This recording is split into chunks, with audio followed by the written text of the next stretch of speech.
Buenos días. Continuando con las prácticas de fisiología, el día de hoy vamos a realizar la práctica de fisiología renal. Para ello hemos implementado las siguientes actividades. La primera de ellas consiste en la manipulación o modificación de la osmolaridad a nivel de la médula renal. Es decir, esta resulta ser nuestra variable independiente. Y como variables dependientes vamos a tomar las características de la orina, básicamente el volumen de orina y la osmolaridad de la orina. Contamos para esto con nuestro módulo de laboratorio, el cual tiene una nefrona, la cual cuenta con una arteriola aferente, un capilar glomedular, una arteriola eferente. Envolviendo a los capilares glomedulares tenemos a la cápsula de Bowman, que se continúa con un túbulo contorneado proximal, con un sensor donde se ha instalado un sensor de osmolaridad. Continúa en dirección de la corteza a la médula renal el asa de Henle, y en la parte más profunda del asa de Henle se ha instalado un segundo sensor de osmolaridad.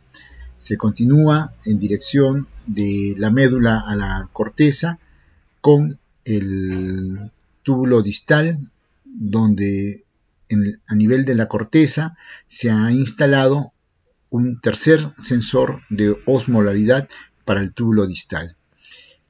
Se continúa con el túbulo colector en dirección de la corteza a la médula, en donde en su nivel más profundo, a nivel medular, sobre el túbulo colector se ha instalado un cuarto sensor de osmolaridad. Finalmente, se recolecta toda esta orina en un contenedor que representa la vejiga, el cual también cuenta con un quinto sensor de osmolaridad y un sensor de volumen adicionalmente.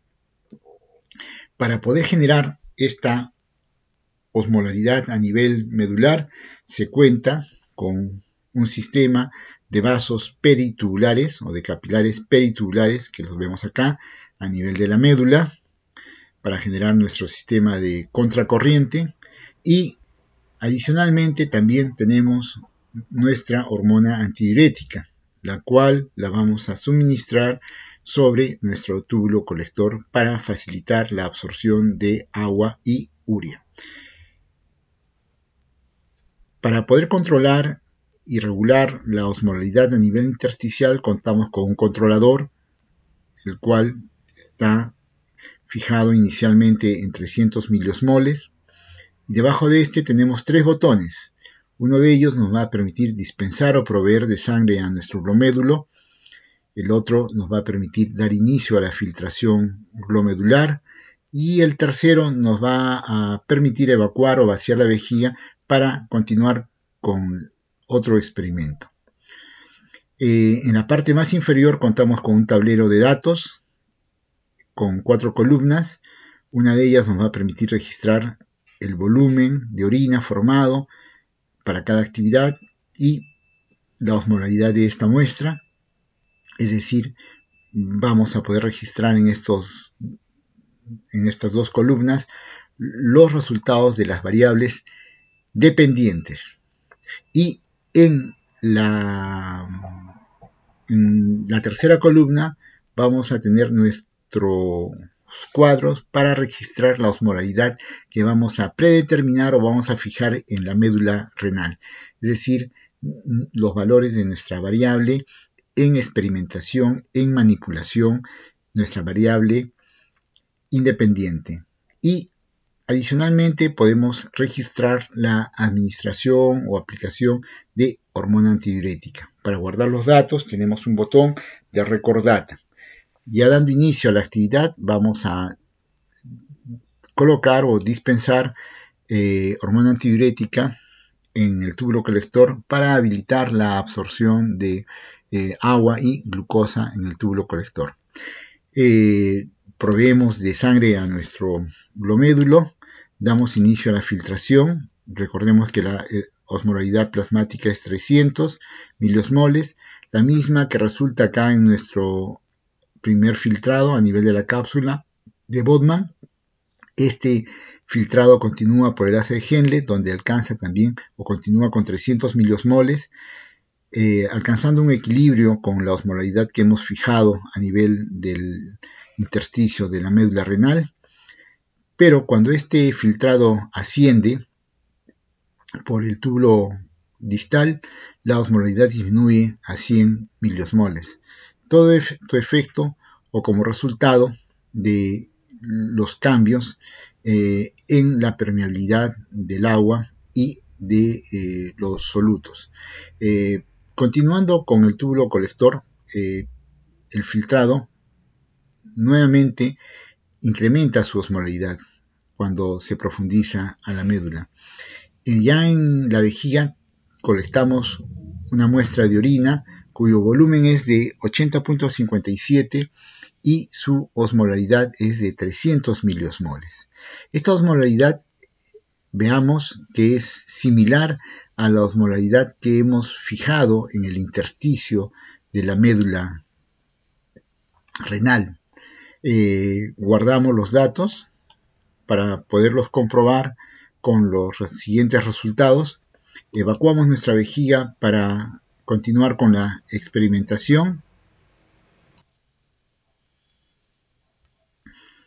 Ahora vamos a manipular o modificar nuestra variable independiente, que es la osmolaridad a nivel del intersticio renal.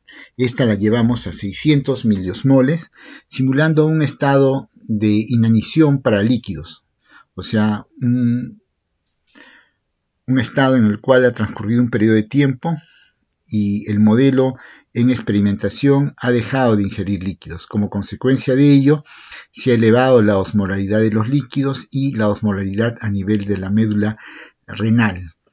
Y ya alcanzada esta osmolaridad a nivel de la médula renal, se va a proveer de sangre a nuestra nefrona y damos inicio nuevamente al filtrado del plasma, ¿no?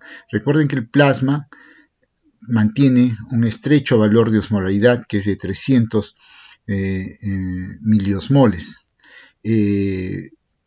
Pese a que este valor es de 300 miliosmoles, en el filtrado inicial, cuando este desciende a la médula, donde hemos fijado una osmolaridad de 600 miliosmoles, este filtrado alcanza el equilibrio con el intersticio, llegando a 600 miliosmoles. Pero nuevamente cuando asciende por el túbulo distal, disminuye nuevamente su osmolaridad por los cambios que hay en la permeabilidad para el agua y para los solutos en los distintos segmentos del asa de Henle.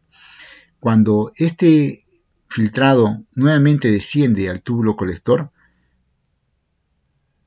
incrementa nuevamente su osmolaridad, alcanzando nuevamente el equilibrio de 600 con la osmolaridad predeterminada para el intersticio medular.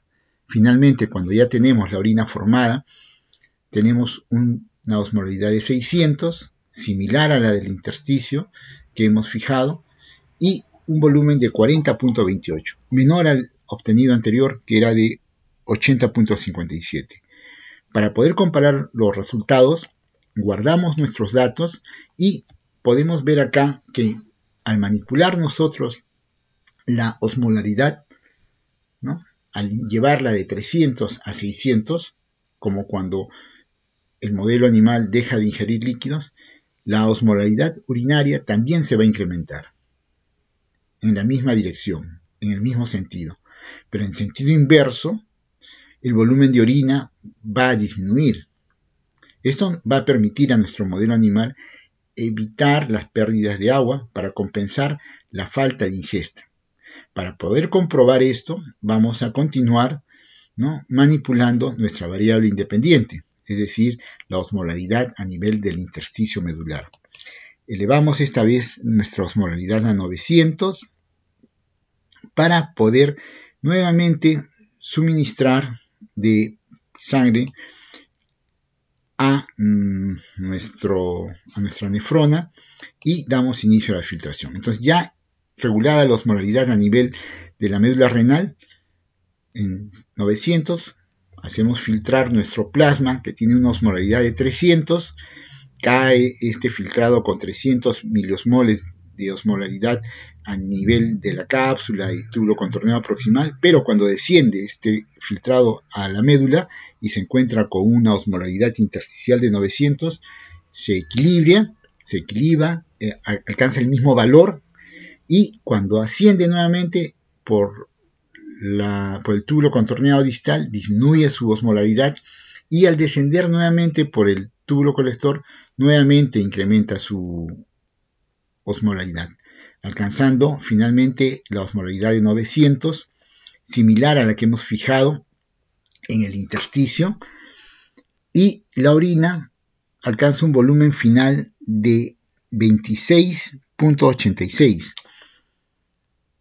Observemos al guardar los datos y poderlos comparar que cuando hemos ido incrementando progresivamente de 300, 600 a 900 miliosmoles la osmolaridad intersticial, nuestra osmolaridad urinaria también ha ido incrementando y nuestro volumen urinario ha ido disminuyendo.